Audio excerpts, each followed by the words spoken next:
year is 1994. You and your dad are getting ready to go to the local football game. Walking through the city streets to get to the stadium, you walk past countless happy tailgaters getting ready for the game. The atmosphere is just awesome. Everyone's in a good mood and you feel like you're connected to everyone you walk by. There are countless vendors in the streets and all the bars and restaurants you walk past are packed.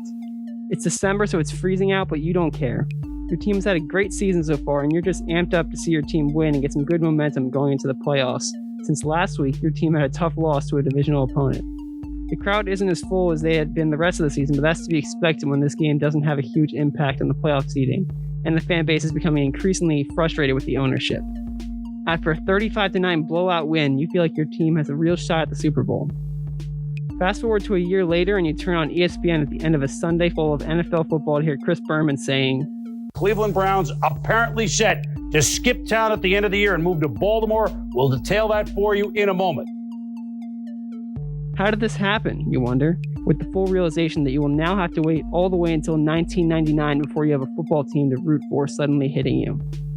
While this story was specifically for the Cleveland Browns, if you change a few of the details, this could have easily been in reference to one of the many sports teams that have changed cities. Recently, there has been a large number of sports teams moving, with the Rams, Chargers, Supersonics, Expos, and many more moving around in just the last 20 years. This trend begs the question, why is this happening? Hello, my name is Monty. I'm Moof. And I'm Mish. And this is When the Lights Go Out. And today, we want to talk about the uniquely North American phenomenon of sports teams changing cities.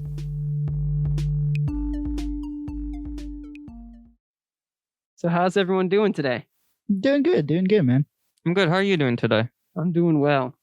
Before we can get started on teams moving between cities, let's look at some of the reasons that a city would want a sports team.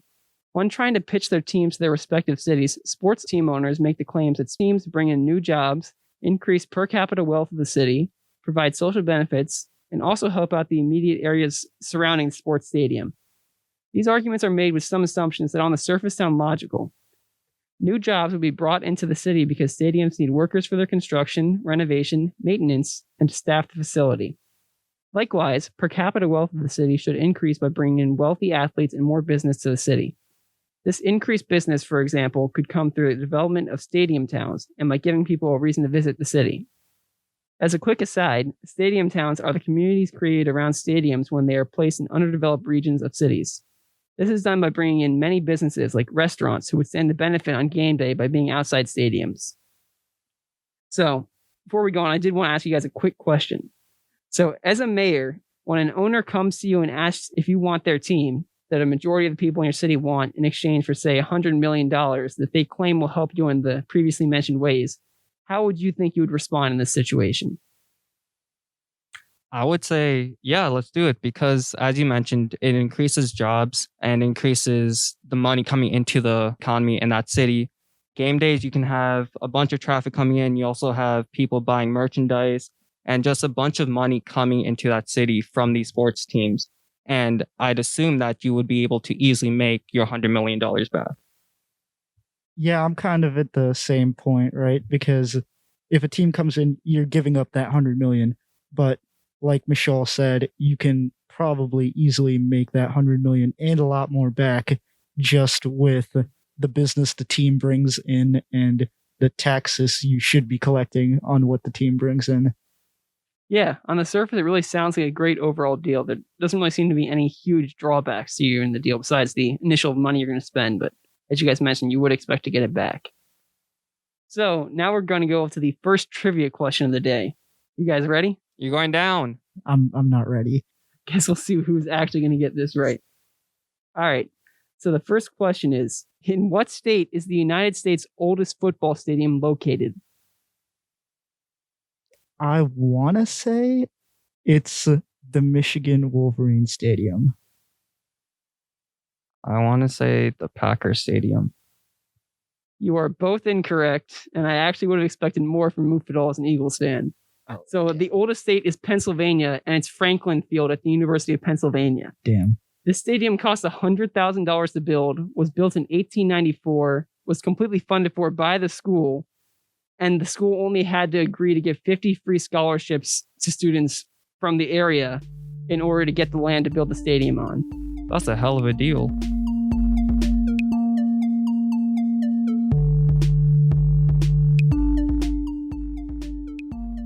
As much as sports teams might be tempting for cities, there are many reasons that you wouldn't want to have one. Perhaps the best reason to not want a sports team in your city is that sports teams are expensive to attract and keep in your city. Since team owners get to make the final decision about where their team will play, and because of the strong desire of many cities to have teams, there is a huge negotiating advantage for team owners. As a result of this, owners can constantly threaten to move their team to other cities who would be willing to pay hundreds of millions of dollars to pay for the new stadiums, renovations, and practice facilities and a variety of other benefits that you might not be willing to pay for. Despite this large cost, there are still many cities that are willing to pay the request amount that owners ask for. However, even if your city is willing to pay this upfront cost, many times the city winds up paying, on average, $50 million more than the asked for price. This additional $50 million comes from tax breaks and other benefits that the cities have to offer sports teams in order to remain competitive in the bidding market to get a sports team to come to their city. While this might immediately come off as a problem for the cities and not for the people that live there, many times the taxpayers are the ones who wind up paying for these large deals. On a surface level, this means that the tax money is being used to pay for these large contracts to keep or attract new sports teams. However, on a less obvious level, these costs prevent other parts of the city from getting the services that they need. Perhaps the best example of this can be seen in the infrastructure required for sports teams. Specifically, in order for a city to host a sporting event, they need to make sure that roads and public transportation used on game day are completely renovated and up to date so that they can handle the large number of people coming into the city. This can increase infrastructure in a specific area of the city, but many times other areas of the city can have their infrastructure needs pushed aside or delayed in order to keep the sports owner happy. So, what I want to ask you guys is, as people who live in the DC area but aren't necessarily the biggest Washington sports fans, if you heard that the Wizards were threatening to move back to Baltimore if DC didn't pay $120 million for renovations, what would you want Muriel Bowser, the DC mayor, to do? So, as a Philadelphia fan, just all sports teams, love the 76ers, I personally wouldn't care all that much if the Wizards were doing this, but on like a human level, I think that holding a city hostage for money, like a lot of teams do, is just a terrible thing to do, even in like a capitalistic society that we live in. So as being a mix and match sports fan, I would prefer that Bowser would keep the Washington Wizards in DC because it's the nation's capital, and I feel like they should have a sports team to represent America and be a team that many Americans in the DC area can support.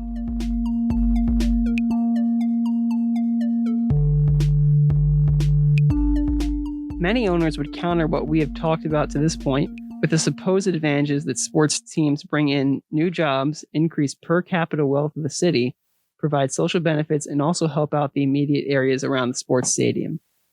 On the surface, these claims may seem legitimate, but according to the research, these claims fail to be supported.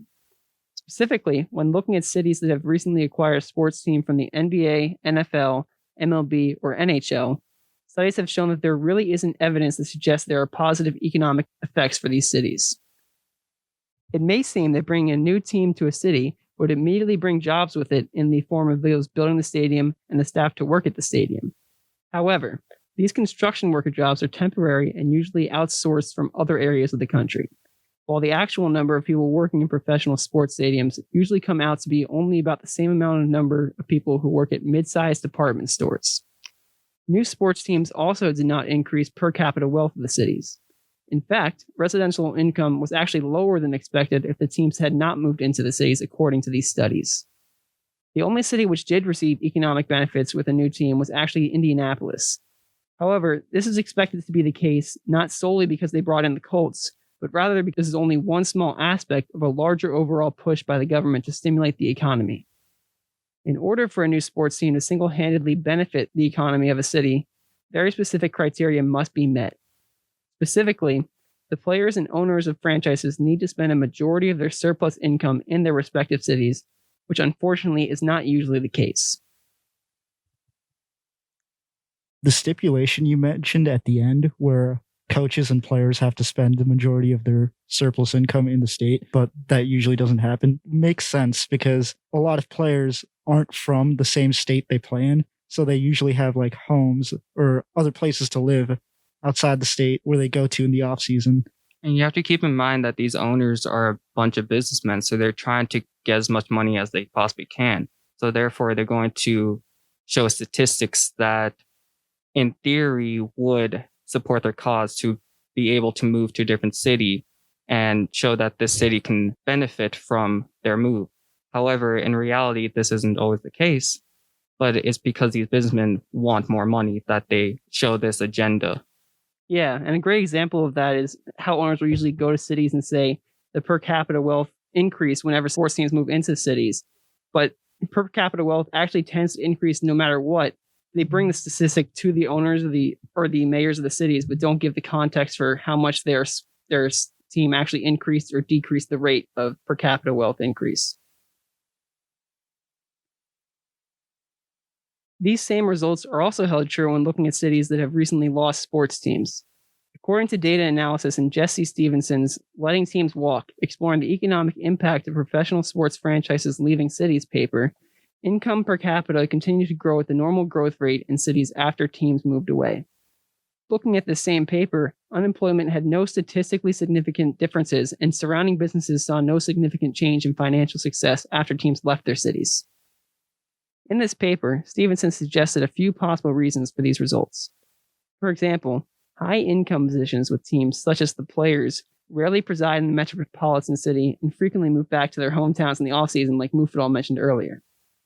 This means that any money they earn will not get recirculated back into the city, and their high salaries will not be counted in income per capita statistics. In addition, there are a few reasons that unemployment figures could have remained mostly the same. First, the majority of people who lose their job when sports organizations move away are typically in low-income positions. As a result of this, these workers usually are able to find other low-income jobs rather easily, or actually have other jobs already lined up because the people who work these low-income jobs at sports organizations usually are working seasonal and part-time jobs. Second, even for the high-income positions within organizations, it is usually cheaper for organizations to bring these members with them in the move. So these jobs aren't actually lost because they bring their staff with them when they move to the new city. Finally, surrounding businesses may not falter after a team leaves because people tend to have a set amount of money they're willing to spend on leisure activities. As a result of this, a lack of a professional team just means people will find other attractions in the city for them to spend their leisure money on rather than going to sports games and events. Like you said, people have other places they can spend money if a team moves. Usually big market cities have multiple professional sports teams. So if, I guess, let's say the Giants move, you still have the Jets, the New York Yankees, and like all these other professional sports teams, even the MLS teams that you could go and like watch games. And even in smaller cities that don't have other sports organizations, they still have the stadium once the team leaves. So they can use the stadium for things like concerts and other events to kind of attract people into their city as well. As another side note, the argument that stadium towns are beneficial for the surrounding area is not only unsubstantiated, but could actually be the opposite of the truth. This is best seen when looking at how extremely large sports events like Super Bowls or the Olympic Games impact the surrounding areas around stadiums. Specifically, these events tend to crowd out other events in the city and force local business to adjust to the increased commutes for all of their employees with increased traffic. But who's ready for the second trivia question? I'm still not ready. Still not ready? Is it going to be as hard as the first one? It's not. This one's actually going to be a game. So one of you will get a point no matter what here. This is new. Yeah. I didn't know that was part of the rules. So rather than giving another trivia question, this time I'm going to have you guys play a quick game. Basically, we are going to have whoever goes first name an American sports team that moved and say where they started and where they moved to. Then the second person is going to have another 10 seconds to think of another example, and we're going to kind of keep repeating this until one of you can't think of an example within the 10-second period. This is going to be a quick game. Oh, yeah. I think this is going to be quick, yeah. So to decide who goes first, I'm going to want you guys to tell me if let's have Mishal tell me if I'm holding up 2 or 1 fingers behind my back. 2. It is 1. Okay. So Mufidal is going to start. All right, start. The Browns moved to Baltimore. Baltimore Colts moved to Indianapolis. The Browns moved to Cincinnati at some point. the Minnesota Lakers moved to. I'm seeing some head nods in the room. We're gonna have to double check this Browns to Cincinnati. It might have been the other way around. It might have been the other way around. Actually, we're just gonna pull our guest Sam onto here to kind of explain what actually happened here. Paul Brown was both owner and head coach of the Cleveland Browns throughout their impressive early history and championship runs. In the 70s, I believe, he was pushed out of the organization, fired as head coach, pushed out of ownership. He was really mad, so he decided to put a team pretty close by in Cincinnati and gave them the exact same color scheme, but it just says Bengals on the helmet. It literally, like, their early helmet was just orange with the word Bengals pasted on the side. Thank you. Thank you. Thank you for that. The moral of the story is I was wrong. So I get a point. And Mishal has 1 point, which means we can still have the dreaded tie if Mufidal gets the next one right. I hate this. So to give some examples from other sports, in 2005, the Montreal Expos moved to Washington, D.C. and became the Washington Nationals. In 2005, the New Orleans Hornets temporarily moved to Oklahoma City following Hurricane Katrina and then became the New Orleans/Oklahoma City Hornets, and then later changed their name to the Pelicans when they moved back to New Orleans. Later in 2008, the Seattle Supersonics moved to Oklahoma City and became the Thunder.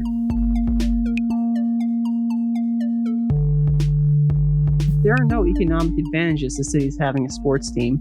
Why are we in a situation where so many teams are moving? There are many factors that have led to this developing, but the largest reason is the imbalance in supply and demand for sports teams. This imbalance comes from the fact that sports leagues, in essence, hold complete monopolies over their respective professional sport.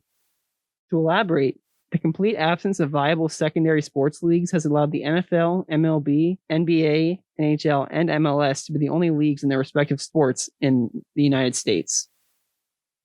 Since these leagues determine themselves the number of teams that will be in the leagues, they completely control the supply of professional sports teams.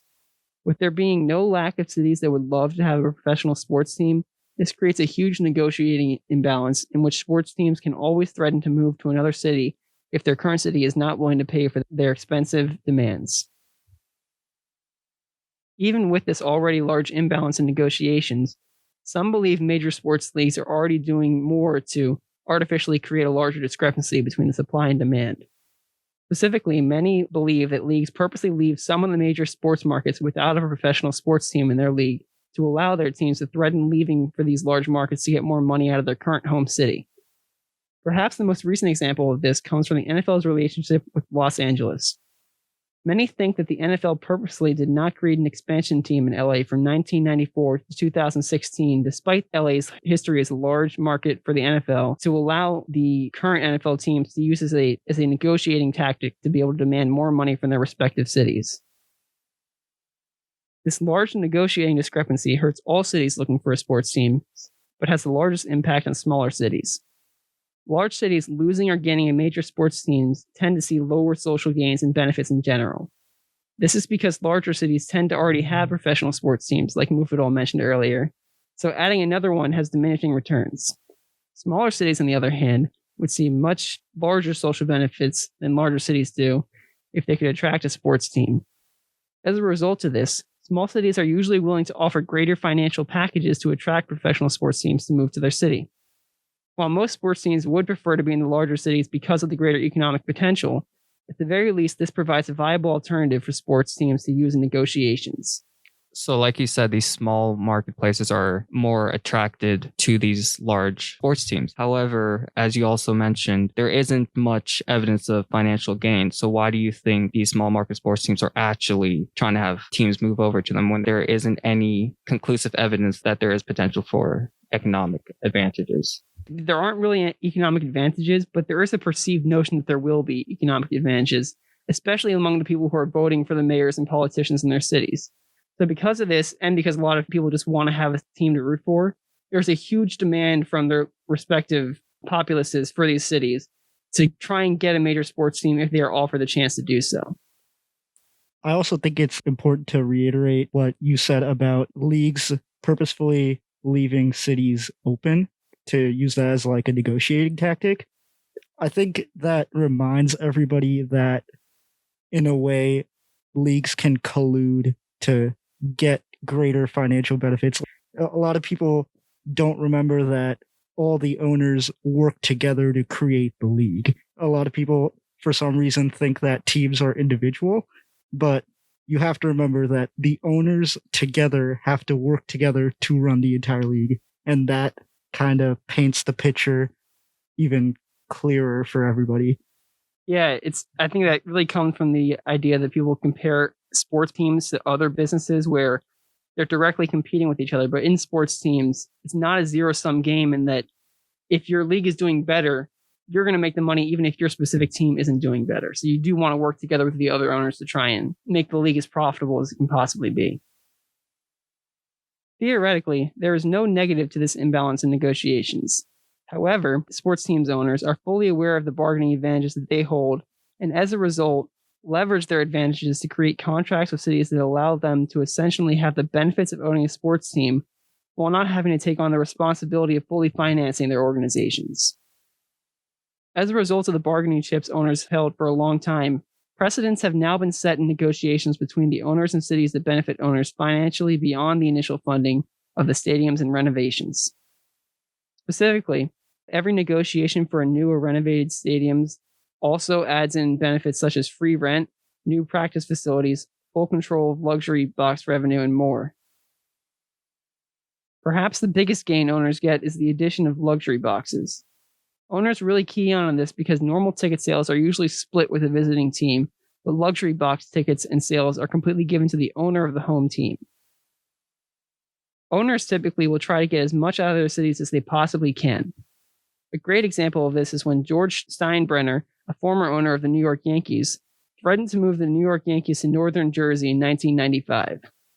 Now, you might think he must have a great reason to threaten a move such a storied franchise in the MLB. Well, not really.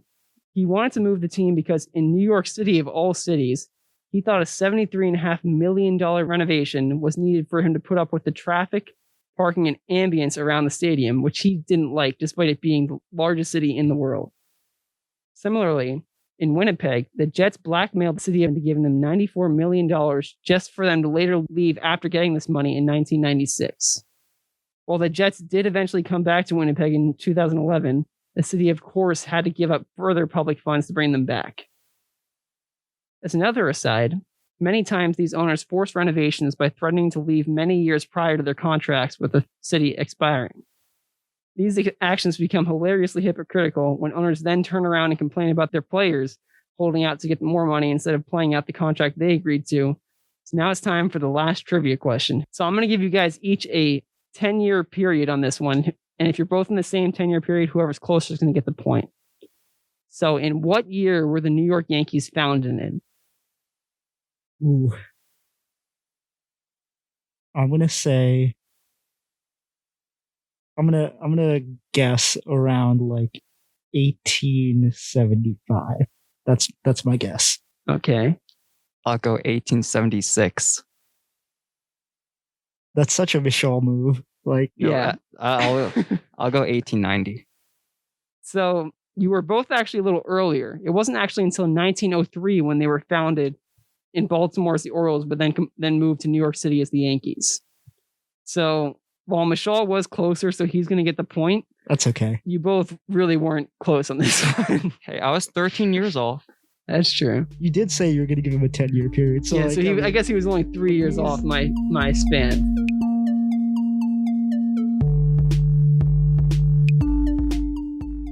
Contracts between cities and owners are not only one-sided because of the negotiating tactics of owners in sports leagues. In fact, a major disadvantage that many cities face now is the law. Specifically, it used to be the case that cities were able to put clauses into their contracts that would allow them to recoup the cost of stadiums through a percentage of stadium revenue deals.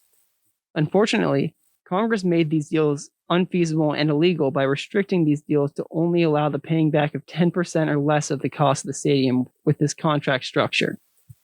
At the time, these deals were actually put in place to protect cities because Congress couldn't imagine cities would be willing to pay 90% or more of the cost for a stadium, which cities now regularly do to remain appealing to sports franchises. So you're saying that teams are only allowed to pay back 10% of the cost to cities? Yeah, so basically what it is that it's not like the teams can only pay back 10% to the cities. It's that it used to be that they could keep getting revenue for as long as the stadium was in function, basically being used for sports events and stuff like that. But now they only allow them to get 10% of the cost they spend on the stadiums back through these contracts. I think was like as a way to kind of, or to make it less appealing for cities to try and bid and spend money to keep cities or keep teams in their cities. So like they basically didn't want teams spending a large upfront cost expecting to get the money back later in case they wouldn't be able to get this money back. So they kind of had as a protecting way for the cities. But because teams are still willing to go and just pay basically the full amount now, it just hasn't been able to help them out. It was kind of a way to stop teams from holding cities hostage, but it hasn't really worked. Yeah, it's pretty much worked the exact opposite way now. Okay, gotcha.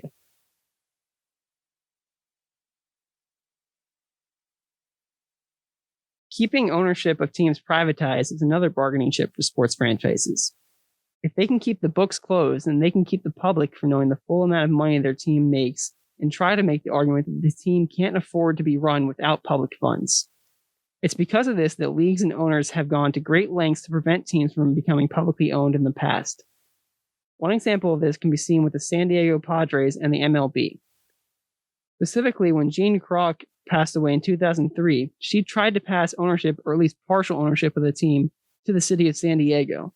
The MLB, however, stepped in to completely stop this from happening because they didn't want to have a publicly owned sports franchise in their league. An example where an owner took initiative to keep full ownership of their team can be seen with Bob Irsay and the Baltimore Colts. In this case, the city of Baltimore was legally fighting to gain ownership of the Colts through their invocation of eminent domain. While this can only be used in very specific situations, this legally allowed the city of Baltimore to reclaim the land on which the Colts Stadium was located and therefore reclaim ownership of the team to the city itself. However, while this case was close to being determined in the court system, likely in favor of the city, Bob Irsay packed up everything the team owned at the middle of the night and moved it to Indianapolis. So this also relates to the leagues keeping their teams whenever an owner passes away. A few years ago, David Stern kept the Charlotte Bobcats instead of giving them publicly. And there was a trade for Chris Paul to the Lakers. But instead of passing that, David Stern, who owned the team technically at the time, vetoed that trade. So instead of having Kobe, Chris Paul, them on the Lakers together, that trade got vetoed, and instead they got a completely bad deal instead. Yeah, so not only did it hurt the city, but it actually hurt the sport itself, ironically, in that case.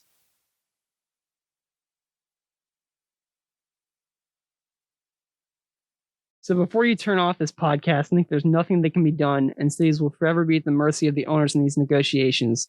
There are steps that can be taken to alleviate this burden. First, it is everyone's responsibility to elect better and stronger leaders in their local cities. Specifically, these leaders need to be willing to choose a set price that their city can relatively easily afford to pay in return for only the social benefits that the sports will provide, because there aren't really any economic advantages. If owners of sports teams demand more money in order to not move elsewhere, these leaders then need to be strong enough to call the owners bluff, or be willing to accept that the team will leave. Perhaps the best example of an owner doing so in recent times is the mayor of Oakland.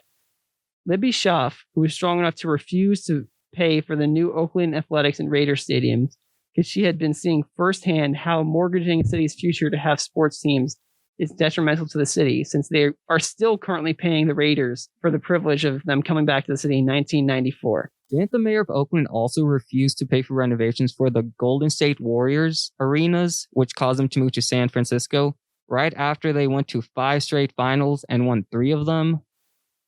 Yeah, man, it's wild. That just proves how good of a mayor she is. Second, and perhaps more importantly, the federal government needs to step in and regulate sports leagues like the monopolies that they are. One way this can be done is by legislating price caps to the amounts that cities are legally allowed to spend on sports teams. However, a less likely but more interesting solution, in my opinion, would be through the forced implementation of promotion relegation system into all major sports leagues, like is the common system for most European soccer leagues. This would pretty much allow any city that wants a professional sports team to create one without watering down the quality of play at the top level of these leagues. Doing so would thus drastically reduce the demand for sports teams and level the playing field between owners and cities' negotiations. So I know you've been watching a bunch of Leeds United games recently, hoping that they get promoted, right? Oh yeah, they're actually in a great position right now. They're clear 6 points above the required amount, so they should be getting up to Premier League next year. But yeah, like you said, I really enjoy the promotion relegation league or system because it means that every game has a certain meaning to it and you can't drop any games because it just brings you lower in the table. Whereas if you win your games, you get promoted to Premier League. If you lose games, you get dropped to the Championship. And it just has more of an excitement per game. At the very least, the system would work amazingly for the soccer system for the US. The US has enough soccer teams within USL, MLS, and the leagues under USL. USSL, there you go, to easily work the system.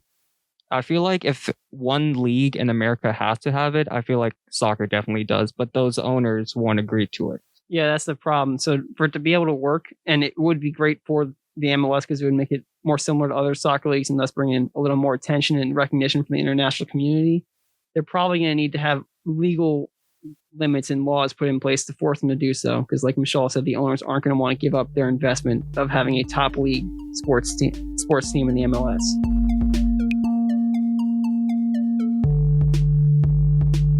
So to conclude, if there is one thing I hope you can take away from this podcast, it's that cities should not be responsible for outbidding other cities for the creation of and renovations of sports stadiums in a race to the bottom to help billionaire sports owners from having to invest in their business.